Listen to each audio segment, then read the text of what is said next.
The lights were hot and unforgiving in the Manhattan studio, where Karoline Leavitt adjusted the collar of her red blazer and stared straight into the lens. "And there you have it," she said, voice sharp and sweet as acid.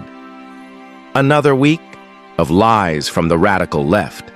Representative Jasmine Crockett wants you to believe that her feelings are more important than your freedoms. Well, sorry, Congresswoman, but this is America, not your therapy session." The chyron below her read, "Crockett, Queen of Race Baiting?" Karoline smirked, leaned back, and took a sip of water as the control room applauded. It wasn't until the commercial break that her producer's voice crackled in her earpiece. "Karoline, we've got an issue. Legal just pinged us. Crockett's team sent a notice of intent. Something about defamation, false light, targeted harassment." Karoline rolled her eyes. "They always bark. She's not stupid enough to sue. Besides, I have the First Amendment on my side." The producer hesitated. "No, Karoline. They filed. And it's not a slap on the wrist. 80 million. Federal court." Silence thudded through the set like a dropped anchor. Karoline stood, up slowly, smoothing her skirt, blinking at the sudden surge of sweat at the back of her neck. "This is a stunt. It's optics. She won't go through with it." But even as she said it, her voice cracked. The lawsuit was real, and Representative Jasmine Crockett wasn't bluffing. She was going to war. Jasmine Crockett didn't wait for the cameras. She strode into the Capitol Rotunda that morning with the kind of steel-cord purpose that could part the marble air. "Make sure they know this isn't about money," she told her aide, snapping her phone shut. "It's about holding people accountable when they platform hate and try to assassinate your character on national TV."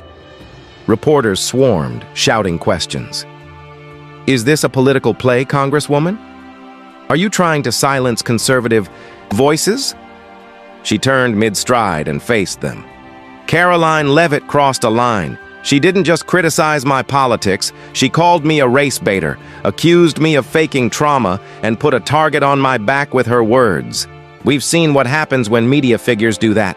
January 6th wasn't that long ago. Words have consequences." The clip went viral within an hour. Across the country, screens lit up with Jasmine's face, poised, precise, unapologetic. Meanwhile, Karoline was dragged onto The View, not as a guest, but as a target. "Do you regret what you said?" Whoopi asked, arms folded. Karoline flinched. "No, I regret that we live in a world where truth gets you sued. This isn't a courtroom, it's a witch hunt." But the room was cold.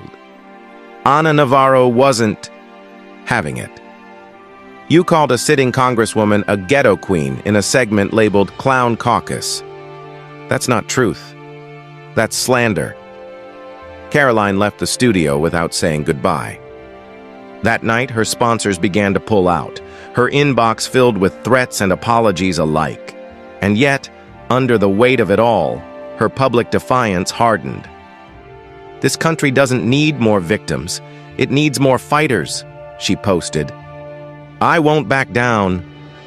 The courtroom was packed. Marble walls, vaulted ceilings, and a jury box that looked like it had been carved for gods. Karoline sat at the defense table, flanked by a team of lawyers who whispered urgently and looked 10 shades too pale. Jasmine Crockett entered like gravity itself, wearing a navy pantsuit and the unshakable calm of someone who had stared down real violence and wasn't afraid of a blonde pundit with a ring light. The judge glanced over his glasses. "Opening. Statements, please." Jasmine's attorney, a former federal prosecutor named Nadia Moss, stood. "This is not a case about political disagreement. This is a case about intentional character assassination, about lies broadcast to millions with the intent to destroy a woman's name, reputation, and security." Karoline's lawyer shot back. "This is censorship disguised as litigation. Ms. Leavitt was expressing political opinion, protected speech." Jasmine leaned forward, her voice cutting like a scalpel. "You didn't express an opinion, Karoline. You used your platform to tell America that I was an angry black woman faking oppression. You doctored a clip of my speech and aired it with gunshot sound effects. You told your followers I was a danger to the country. Karoline's lips pressed into a line. And I stand by it. You make everything about race. The room gasped. The judge banged his gavel, but Jasmine didn't flinch. Because for people like me, it is about race. We don't get to opt out. You turned that into entertainment, and now you want to hide behind the First Amendment. You're not a journalist, Karoline. You're a bomb thrower who finally got burned. The silence that followed wasn't empty. It was loaded. Something was breaking, and not in Jasmine. It wasn't the verdict that changed everything. It was the call. 3 weeks after the trial began, as public opinion swung hard against Karoline and media networks started scrubbing her appearances from their archives, she received a message from the one person she thought might still have her back: her father. A Vietnam vet and lifelong conservative, he rarely weighed in on her career. But this voicemail was different. "I saw what you said to that Congresswoman," he said slowly, "and I raised you better than that. You've lost yourself in this fight. Maybe it's not them who changed. Maybe it's you." Karoline stood frozen, phone pressed to her ear. The next morning, she didn't show up to court. Her lawyers filed a motion for mediation. Jasmine agreed, but only if Karoline read a statement on live TV. And so, in a half-empty studio, Karoline stared into the camera one last time. Her makeup was subdued. Her voice trembled.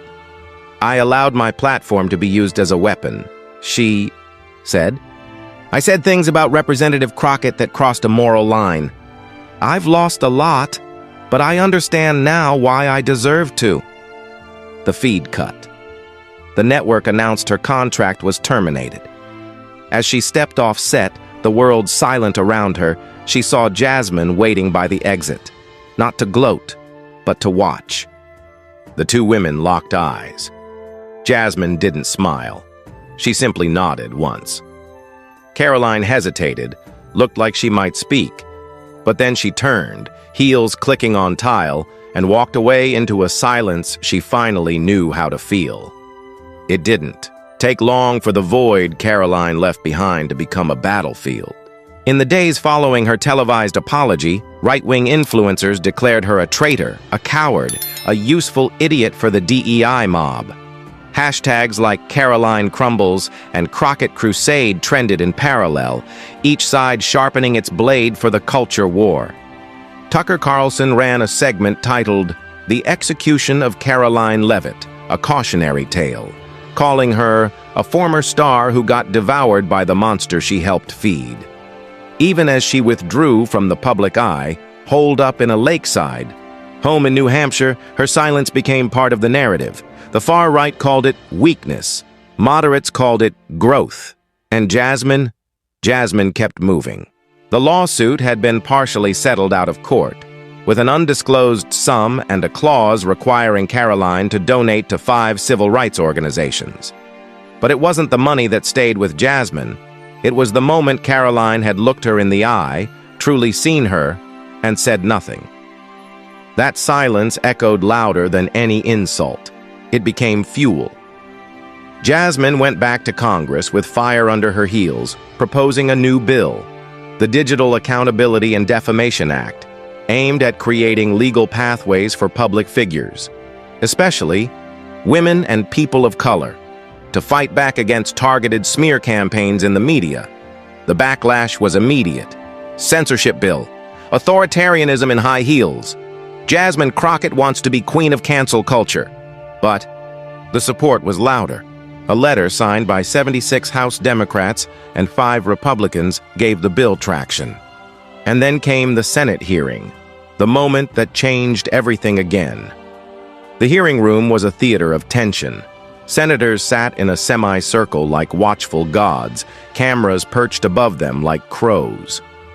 Jasmine sat at the witness table, flanked by policy advisors and staff, her speech carefully prepared, but her soul wired tight. I'm not here to erase opinions, she began. I'm here to protect lives. Free speech is not a shield for destruction. When someone lies about you, calls you a danger, edits your face into a mugshot and circulates it to millions, it's not speech. It's a digital lynching. The room stilled. Across from her, Senator Josh Hawley leaned forward. So let me ask you, Congresswoman Crockett, who decides what's a lie? You? Some federal truth committee? Jasmine met his eyes. No, Senator. The courts. Just like we always have. From the back row, J.D. Vance whispered something to Marsha Blackburn, who smirked. But it was Bernie Sanders who leaned in next. Congresswoman Crockett, some of us come from places where being poor means being invisible. You come from a place where being black means being a target. I've watched what happened to you, and I say, the First Amendment is sacred, but it's not a license to destroy people. I support this bill. Jasmine nodded slowly, visibly moved. But before she could speak again, a voice rose from the gallery. You're doing this for revenge. Heads turned. A woman in sunglasses had stood up, screaming. You ruined Karoline's life. You called it justice, but it's just vengeance. Security moved fast, dragging the woman out. Jasmine stared after her, breath caught. It wasn't the outburst that stunned her. It was the voice. The woman was Karoline's sister. The media pounced on the moment like wolves. Overnight, the conversation shifted from Crockett's bill to at gunpoint. Do you feel gently, Khaled,